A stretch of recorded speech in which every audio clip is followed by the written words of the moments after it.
Survivor Global is back, and we're doing a recap on episodes 22 and 23 today for Survivor's Australian Survivor Champions versus Contenders 2. Riley, it's good to talk to you again, mate. I've missed you. It's been a whole week. How have you been? It has been a very long week, and it's crazy to think we're almost at the end of the season now. 3 more episodes to go, and then we're at the finale, which is very exciting. But no, it's been a good week for me. How about you, Chris? It's been good. I tell you what's been kicking my butt is the daylight savings that kicked in over the weekend over in Australia and New Zealand. And it seems like at 6 p.m. or 6:30 p.m. at night, it's already pitch black outside. So it's just that weird time of the year, where it's not quite winter cold yet, but you're getting this dark, gloomy weather so early at night, and it feels like you've got less time to do things during the day. I'm just not a fan. Yeah, well, it's been a very wet day in Sydney today, it seems. It's just been, a wet summer in general, which is, not what you want in Australia. But I suppose after last year with the bushfires, it's been all right. But no, it does feel different now with the daylight savings. Daisy would be very happy about the rain over in Sydney, that's for sure. Another thing I wanted to sort of touch base on is that there is some news, and apologies for those from the US who are not that interested in this, but there is some news that there is going to be a travel bubble between Australia and New Zealand moving forward. So I feel like we're moving that little bit closer to meeting in person at some stage and having a beer together. That's right. Yeah, things are starting to look normal. I know the Australian Survivor is about to start filming again in a couple of weeks as well. So, we'll just have to wait and see what happens. But it does seem like in Australia and New Zealand, at least, everything is starting to go back to normal, which is great to hear. Yeah, and there's been a casting call for even the season after the season. How much of great news at the moment is there for Australian Survivor? Because not only do we get one season, I think this is the first time we've ever been guaranteed 2 seasons before one season is even played. Yeah, well, it seems like they'll possibly film back-to-back seasons, which is going to be really exciting. So we know that we'll at least be getting, 2 more seasons now, which is going to be great for the show. And really is great to see that, after Australian Survivor's long history in really struggling to find its grasp on television, that now we're really seeing that it's become consistent and the network actually wants to watch it as well. So, yeah, we've got season 6 and season 7 guaranteed, which is, great for the show. Really looking forward to what's going to happen over the next couple of years. Yeah, well, let's get into these 2 episodes. And I think a big part of, why Australian Survivor has done so well over the last couple of seasons has been because of players like a Luke Toki and like a David Gannat, a Harry. There's plenty more players, but I mean, like, some of these guys have put on some really, really great shows for us. And, watching this season again, and obviously we haven't fully completed the last episode yet in this series, which we'll be doing over the weekend. And I'll have you back on to talk about the finale on the weekend with Adam Jumba, who will give his final opinion on Australian Survivor. This was his first season ever watching any kind of international Survivor season. And I know he's raring to go and sort of get on the podcast and give us a little bit of his feedback on it. When you look at this season as a whole and you look at the players and the caliber of players that's in the season, I still feel like it's actually pushing All-Stars for me as a season. And I didn't think going into the season, watching it again, that I was going to, because All-Stars was so great, and I didn't think that it would. But I don't know if it's a hot take. I kind of feel like this might be a better season than All-Stars.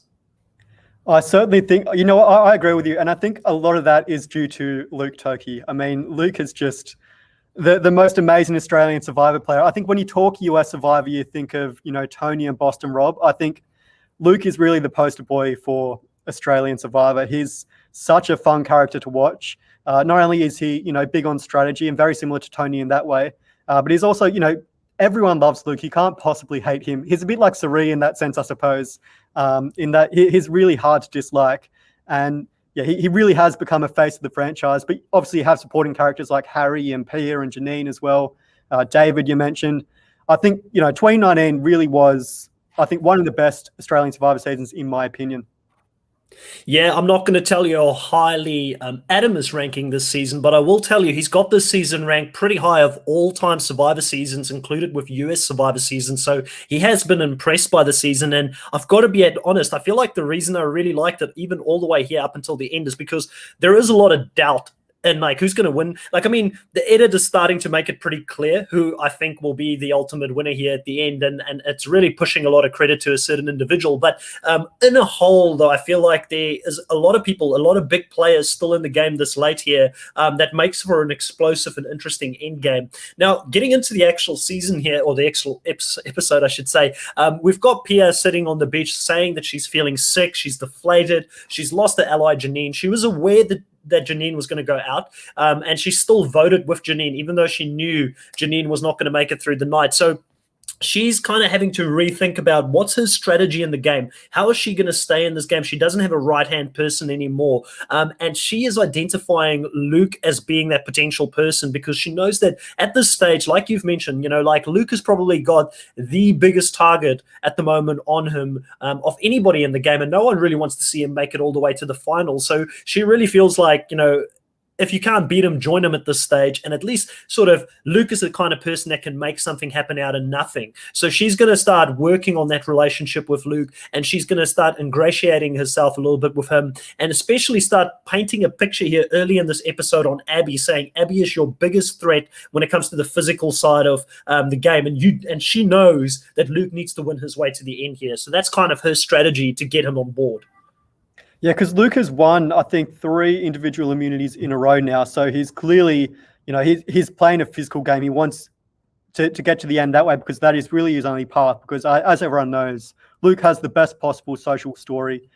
If anyone gets a chance to vote him out, they're going to take that opportunity because if it comes to the end, then, whoever's coming up against him is not going to win at all. So I think it is a smart move by Pia here to link herself with Luke because we do know that Luke can play a really erratic game and he can create something out of nothing. He really is magical in that sense. He might find an advantage, he might find an idol, something like that. And if Pia is on his right side, then it really does give her a better chance. And I suppose even if Luke doesn't win immunity, then it means that she has a shield to hide behind at least as well.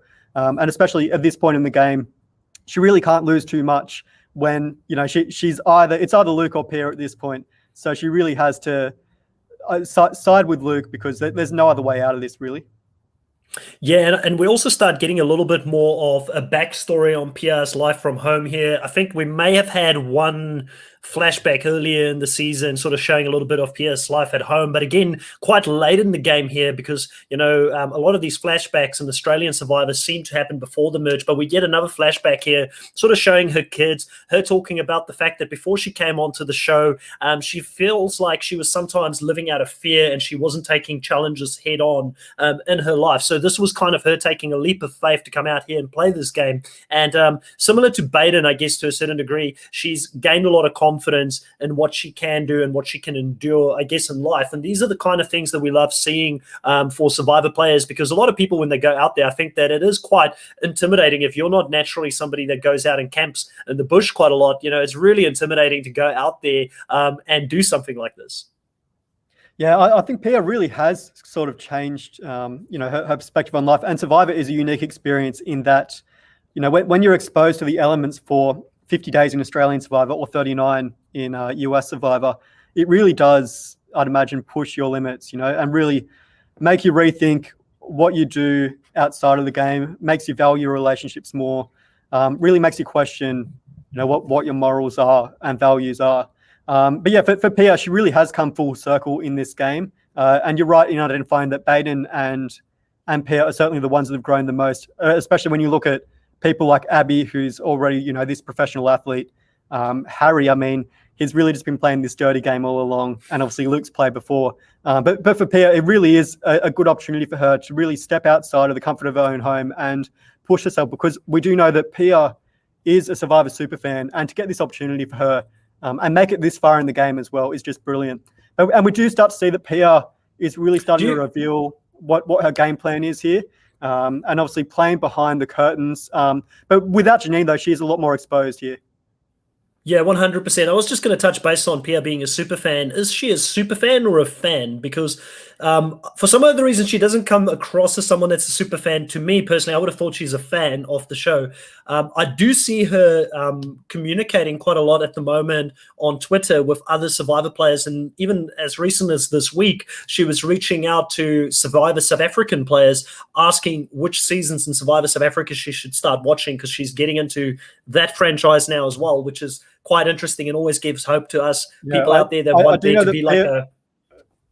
from reading Pia's her pre-game press way back in 2019. I believe she did mention that she's watched every season from the beginning, from Borneo through, and obviously also Australian Survivor as well. I do know that David Knox, who runs a blog in Australia called TV Tonight, had an interview with her, and she said that Survivor is always something she wanted to do, and she'd never applied, but then I think she was approached for this season as a recruit, and she obviously took that opportunity head on because she is a massive fan of the game, and we did really see that because I think compared to other players in the game, Pia has really been playing the quintessential Australian Survivor recipe to the end here, in that you really have to play it under the radar and have those bigger shields behind you, as we've seen in previous seasons with other winners as well. So I do think she is a massive fan, and she's certainly come across that way in the game, although we haven't seen much of her until now, really, that Janine is gone and she's starting to make her own story for herself. She's a little bit more exposed. But no, it is exciting to see someone like Pia really blazing her own path in the game that she loves so much. I think that one of the things that is really understated this season is, and I've watched this season again. I'm going to be honest with you. I feel like the first time I watched it, and I saw Luke getting taken out at this point, like it was a little bit more bitter to see who actually goes through here to the end and what the end game is going to be. But I've really respected Pia's game a lot more watching it this time around again, because one of the big things, like, we can give Luke all of the credit, and I agree with you. Luke is the Boston Rob or the Tony Vlachos in some degrees. Like, he's not the same caliber player as a Tony Vlachos, but definitely when it comes to the popularity of someone like a Boston Rob in the States, which is, he's still, for the casual fans in the States, one of the most popular players. And you could put him on even a few more seasons and they would love it. They would eat it all up. They're invested in his personal story that he's got with Amber outside of the game. Boston, Luke is kind of that player for Australian Survivor. He's loved in Australia. He's someone that, there was the GoFundMe or campaign that was there for his family afterwards. And I mean, that was pretty unheard of for a Survivor player to have something like that happen after the show. So when you look at that, I feel like, because of the way that, and we're definitely going to get back into this towards the end of this episode. I know we're a little bit all over the place here, but because of the move that Pia had to make, it, like, I respect her even more this time around watching this game again, because, it's not an easy move to make. There's a reason that Wu took Tony Vlachos to the end in Cagayan. It's hard to turn against the people that you've been with your whole game, and you forge different bonds in these games. It's the reason why when you see the family stuff happening, people start crying when they get letters and things like that. It's very easy for us sitting here on the couch to say, I would never cry, or I'd never do that kind of stuff. But when you're out there, you kind of feel like you're fighting for your life. You feel like if you're going to get voted out, that's your life in the game, especially for people that are really passionate about this game and who want to make it very deep into the game. So overall, I've been really impressed with her game this season.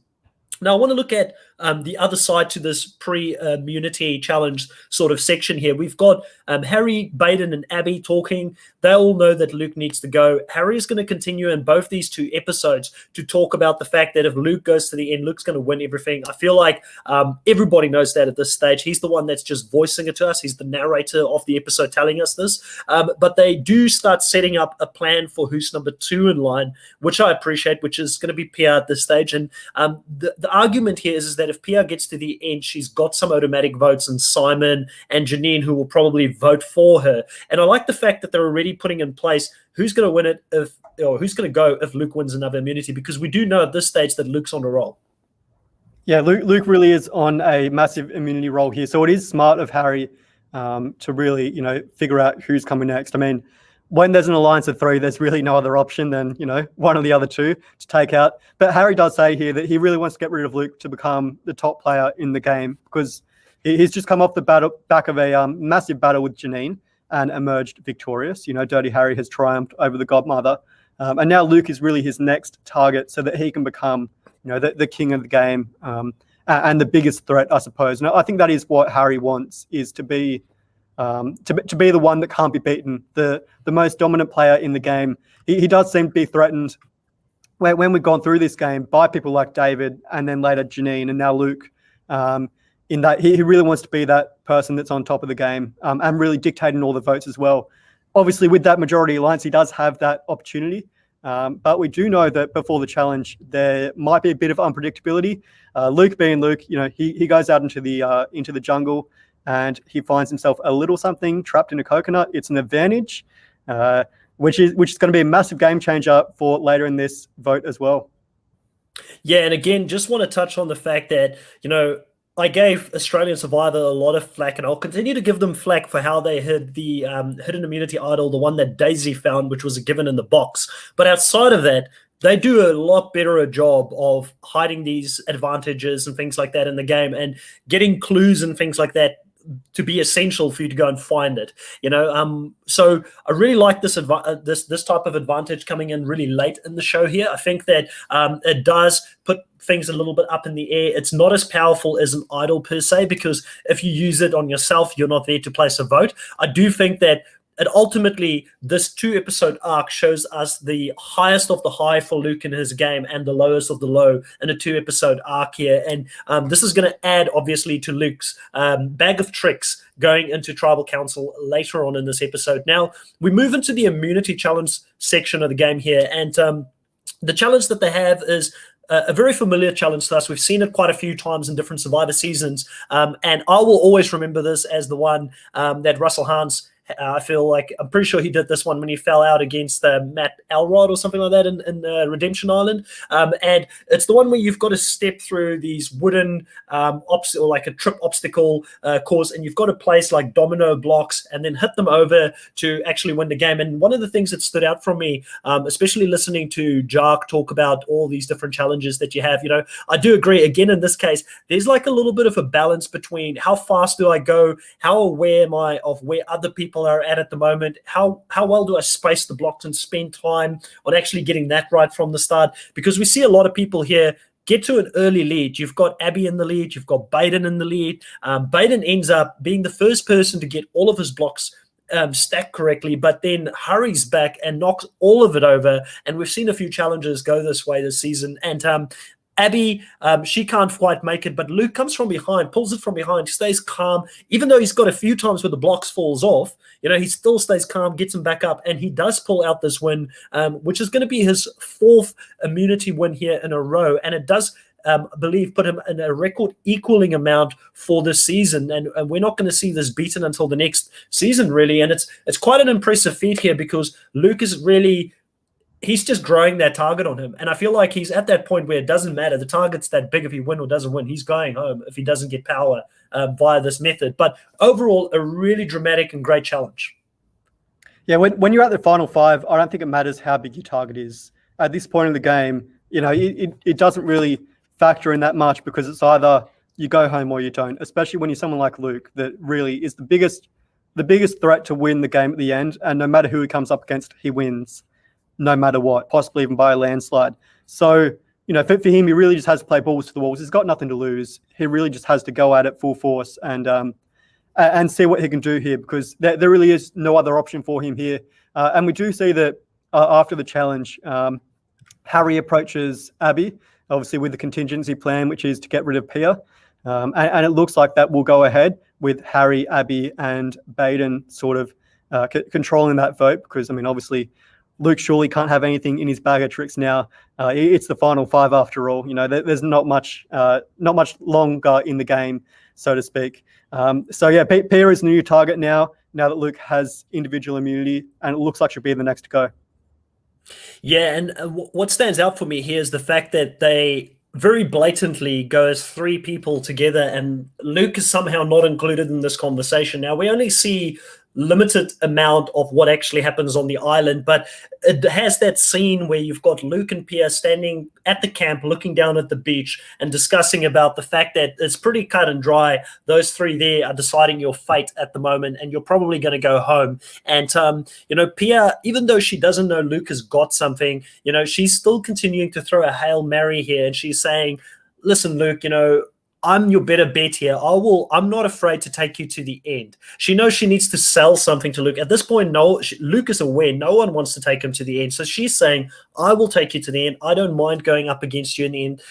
And, I want to continue to fight and stay in this game. And she's making it appealing for Luke because Luke is thinking to himself, what's the biggest threat to me getting to the end? And it is really, I have to win challenges moving forward. And Abby is a professional athlete. She's someone that has been in the last 2 or 3 immunities neck and neck. Even in this last one, she was neck and neck with Luke. So you can't blame his thinking here, thinking that I need to eliminate the biggest threat to me at the moment in the game. And that's Abby, because if she wins one of these, then I'm going to go home.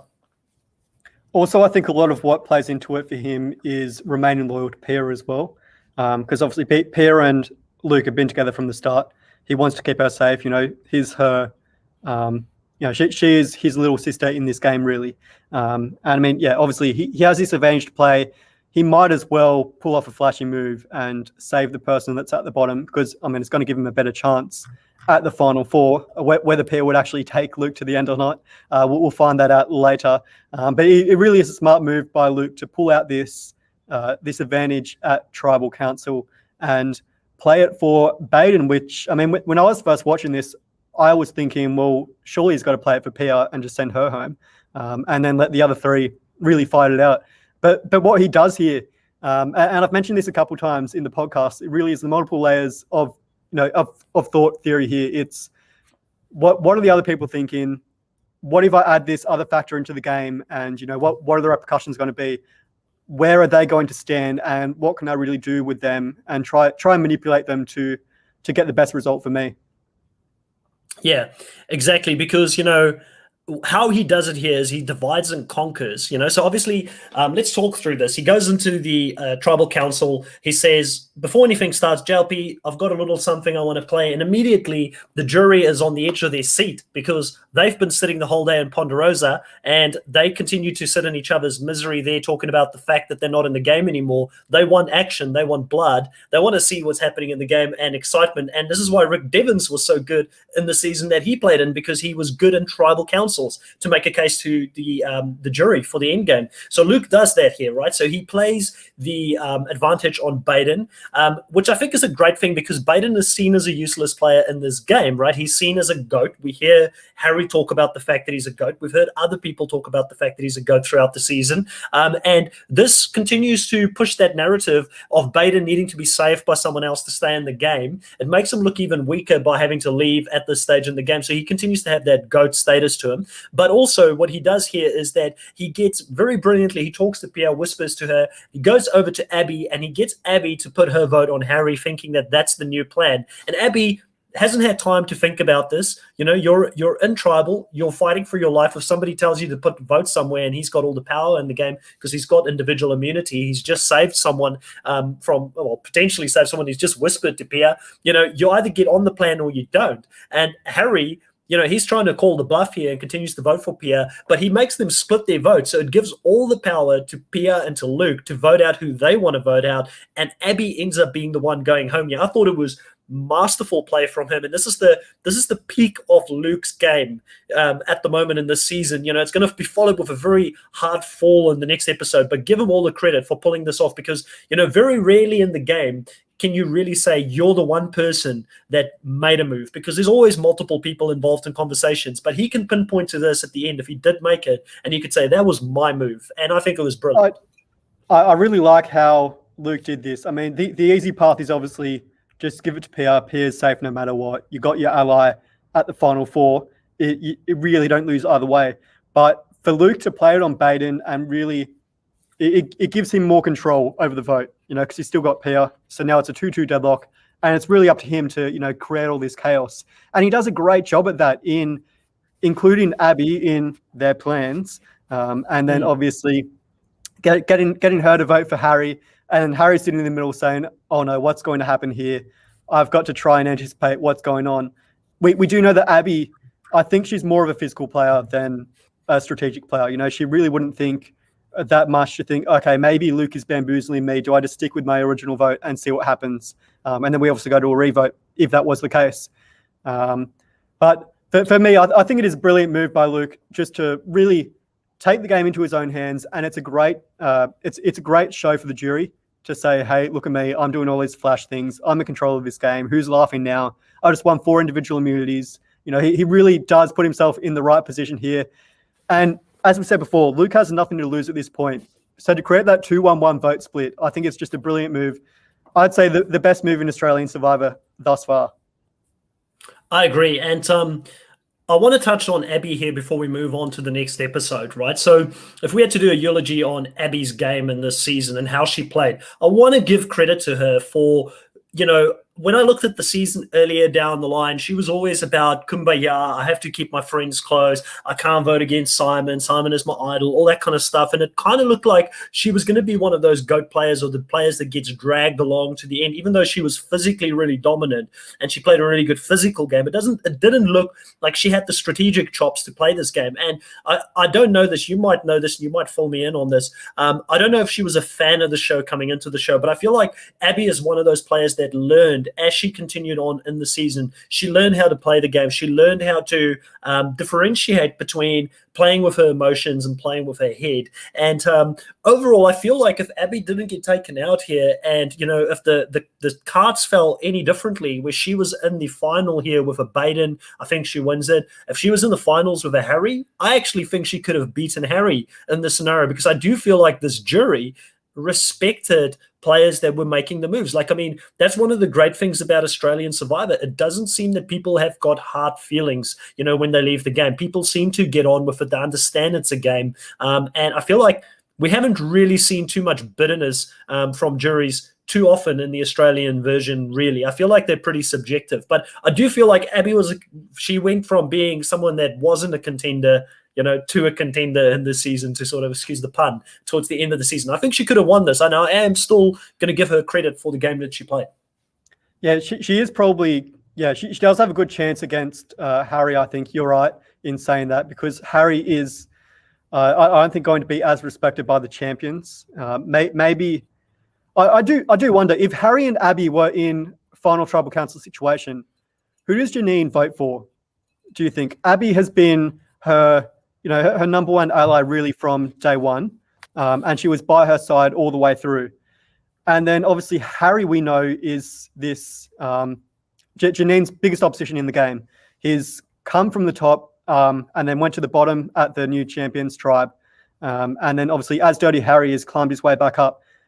I do wonder, would Janine respect what Harry has done, or does she vote for her her original ally from day one? Because I do think Janine plays a very loyal brand, but she would also respect Harry's position in the game and also just that rivalry and him creating that competition there.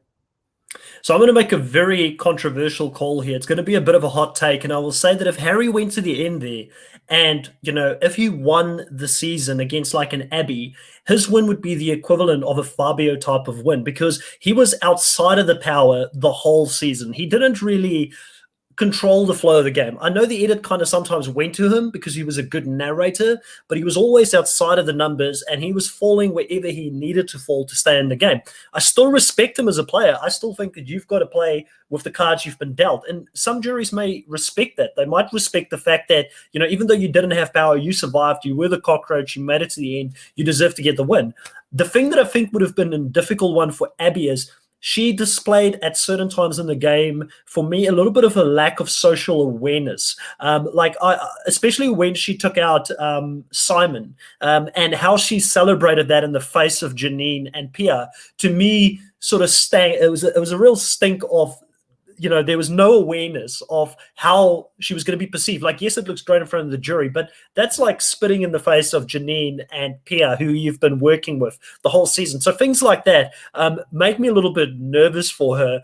We only saw little bits of that. So if she said the wrong things going into that final, she could still lose. Like, I'm not saying it's a guarantee she could have beaten Harry, but I think she had a chance, because she explained it in a way where she said, listen, I played very close with you girls. You were my ride or dies. I couldn't have gotten here until the end. The problem is that I wanted to win this game. I didn't want to come to the end and lose against one of you guys. I will be friends with you guys no matter what, even if you vote for me or you don't vote for me. And I understand if there's hurt feelings here, but I ask you to respect the fact that I try to make the best move for me personally in the game to get to the end, because I felt like Janine, you and Pierre were closer. You wouldn't have taken me to the final two. I needed to be the person who make the preemptive strike and take you out. And I apologize for that. I feel like if she went that route, I feel like David would have respected her as being a player, and David respects players. I feel like Luke would have respected her because he worked closely with her throughout the season.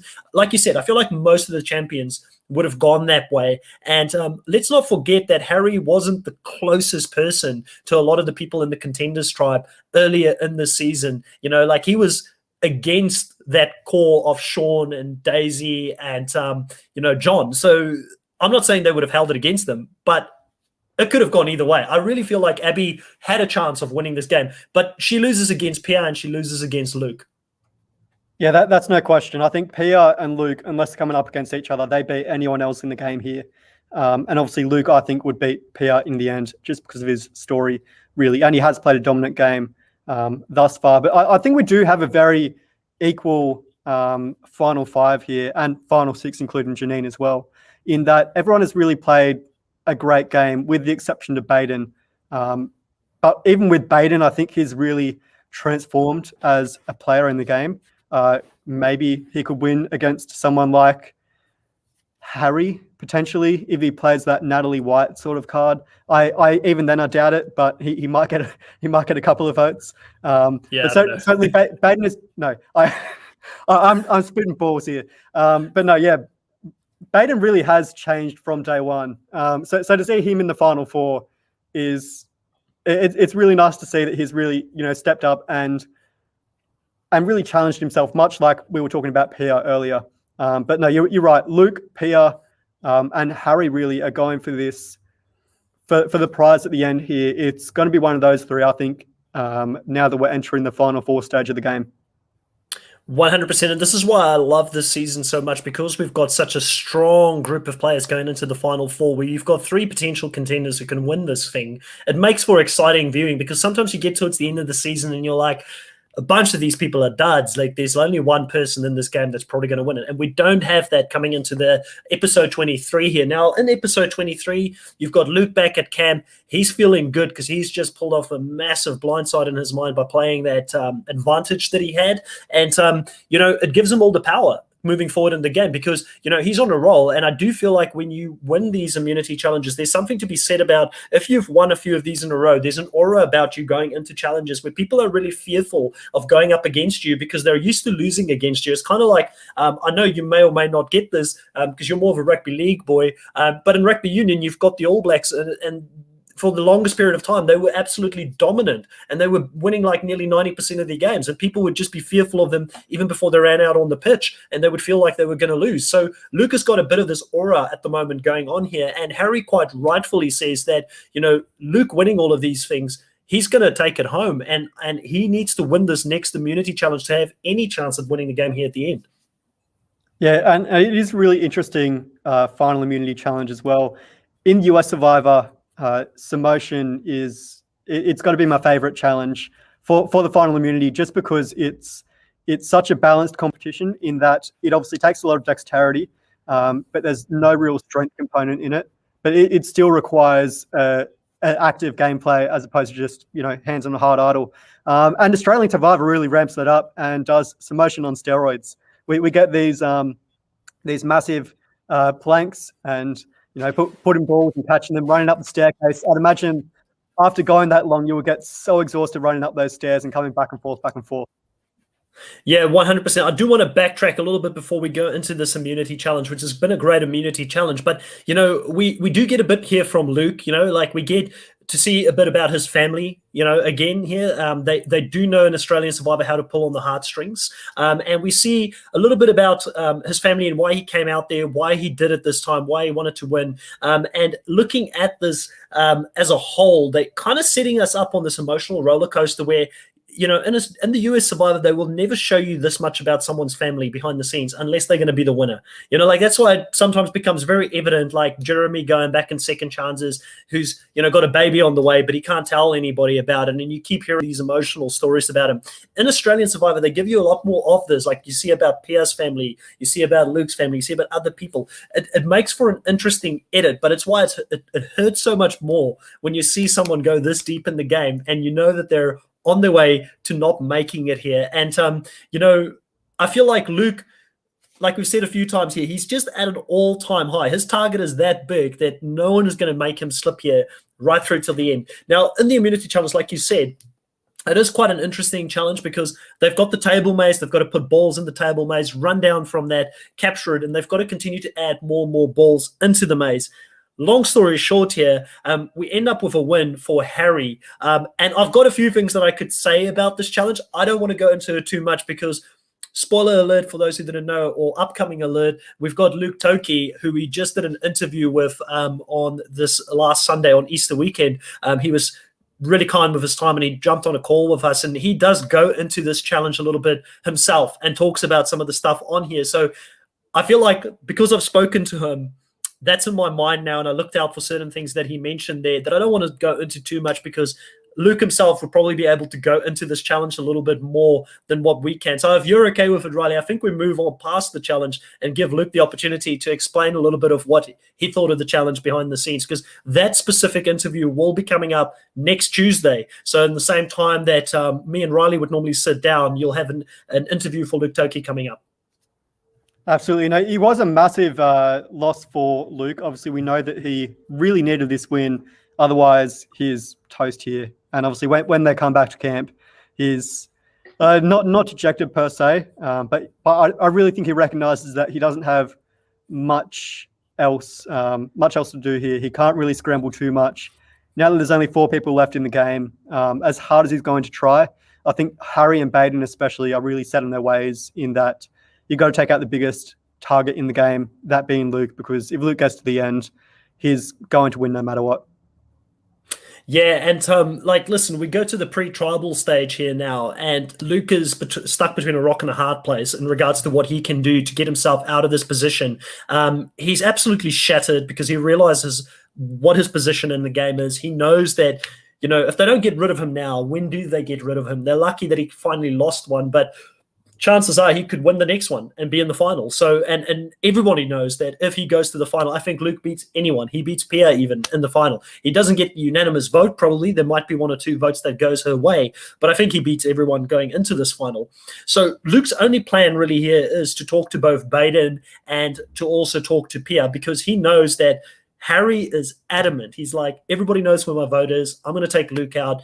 Harry is reading the game correctly here. He understands that the objective is to win it at the end, and therefore he's got to take out the most likable person and the person who's most likely to win an immunity challenge. So his pitch to Baden kind of falls on deaf ears a little bit here, and he picks that up and he says, it's really deflating because it feels like by Baden not listening to him or giving him that opportunity to pitch his case, that Baden is basically taking money away from his family here. And he said that there's that fine line that he's got to walk when he's talking to Baden and Pia, where he doesn't want to come across as being overbearing or begging for their vote. And, Luke is a proud person. Like it's kind of heartbreaking in this, seeing him scramble here between Pia and Baden, to see this person that for such a long time this season, we're at the point here now, it's the second last episode of the season, right? And we're seeing this all-powerful person that has fallen so far, and he's powerless. He's got to rely on other people now. And it's heartbreaking, right? It is so heartbreaking, but I'm so glad that we had Luke on this season, though, because, right from the get-go, much like with 2018, when a certain other former survivor returned, I thought Luke would for sure be the first one out of the game, but he really has managed to defy the odds and come all this way, to reach the Final Four. It's a massive feat as the only other returning player and the clear target from day one on the Champions Tribe. He's managed to survive, which is just crazy for me to think, especially given how much of a threat he is. And his immunity run as well, just so impressive, and how he's managed to keep the target off his back up until this point. It really is time for Luke to go here, unfortunately. He, without winning immunity, he doesn't really have anywhere else to go. I do liken, I've likened him to Tony Vlachos in that he's the GOAT of Australian Survivor, but also Sari Fields as well. You know, he always gets so close to the end, but never wins, no matter how much people want him to get there. He just can't get there. And he obviously tries to potentially go to fire making at the Final Four. But as we know, I mean, I think everyone recognizes at this point that no matter what, if Luke gets to the end, he's going to win. He has the perfect story to tell.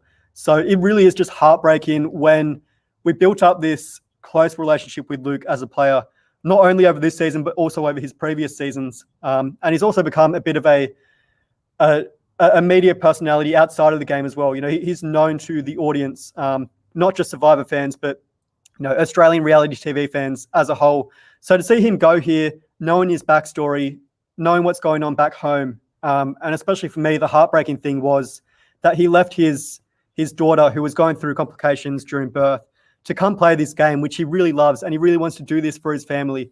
Because I think much like Sandra in Survivor, you know, this is his job. This is what he loves most. This is how he makes his money. How he, how he puts himself out there and really has a good chance to win. But unfortunately for him, he can't really get to the end when he has all these cards against him.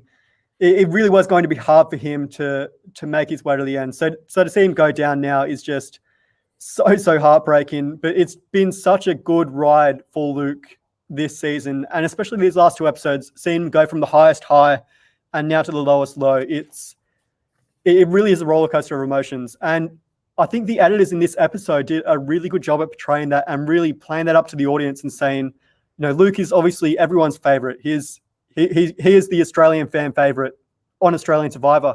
So he's really taken he's taken the audience along for the ride with him. And, you know, for him to fall, rise to the top and then fall again, it's just, yeah, it really is heartbreaking. Yeah, I would say he's the best to never win an Australian Survivor, and I would go as far as to say that he is one of the best to never win. If not, people will come at me for this, but I put him up there with like a Sari in regards to the fact that she's never won. I feel like, you know, if you put him in any other season, any other circumstance, he'd be a shoo-in to stay for a while, especially in the Australian format, where you need someone that can be good at challenges, where you need someone who's a good provider, because Luke really... You know, for the longest time, I used to think that he was Tony Vlachos. And I feel like the first season we saw him play, he was really like Tony Vlachos. He was that person who went out there to make spy checks. He was the person who went against the regime, against the establishment of who people wanted to do. And he would like do crazy things to go in a different direction. I feel like his game evolved this season a lot. And I feel like he focused a lot more on those, which is one of the things he was good with in the first season as well. But I feel like he even enhanced his social game further. He built more relationships even further. He was a provider. He was going out and catching fish. You know, he was someone that I feel like you just like to have around in camp, because, you know, when you're sitting there for a whole day with nothing to do, then if you've got someone to joke around with and make the day go by a little bit faster, you know, funny enough, that still matters to a certain degree in a show like Survivor in Australia, where you've got to be out there for 50 days, you know. So I did want to touch also on Pia here, because, you know, Luke puts in a really passionate pitch here with Pia. Pia really, I feel like, is in two minds going into this tribal council. She's thinking that, you know, my heart wants to keep Luke, because I believe her when she says to Luke here pre-tribal that if I don't win it, I want you to win it. Like, I legitimately feel like she wants one of those two to win it. So she's like, I'm either going to go all out here for myself and try and win this game for myself, or I'm going to keep Luke in here, which is going to guarantee that probably me and him can be in the final. But and one of at least the two people I want to win this game will win it, but it might not be me. And she ends up doing the selfish move here, which is the correct move to cut Luke. And again, watching this season again, like I said, I feel like it really puts Pia up there for me as a winner in Australian Survivor. Like her like watching the season again, her ranking in my mind of where I saw her as a player has gone up, because of the fact that I feel like a lot of other people in this situation would not have done the same thing. And you've got to give her credit for that. I actually would knock Pia a little bit. The first season, I thought her game up until this point was, you know, insane. But I think the last episode, sort of being saved by Luke, that sort of knocked me on her a little bit as a winner, in that she wasn't always in control of her destiny. I mean, no one ever really is in control of the game the whole time. I mean, there's always luck that factors into it, but it did come across to me as though she was a little bit more passive on this rewatch as opposed to my first rewatch when it first aired. But I mean, Pierre really did make the right decision here. You're right. I mean, there's no way you're going to take Luke to the end because you know that he's going to win against you if you get there as the final two. I understand why you would want either him or yourself to win, but really, I mean, why take the risk? If you're at the end in the final two with Luke and you know that he's going to beat you no matter what, as well of a game as you played, I mean, no one's going to beat Luke in this circumstance. I mean, to have that happen or have Harry and Baden go to the end, I think I'd rather have Harry and Baden go to the end knowing that I knocked out the biggest threat in the game as opposed to facing the biggest threat who I saved when I had a chance to get rid of them.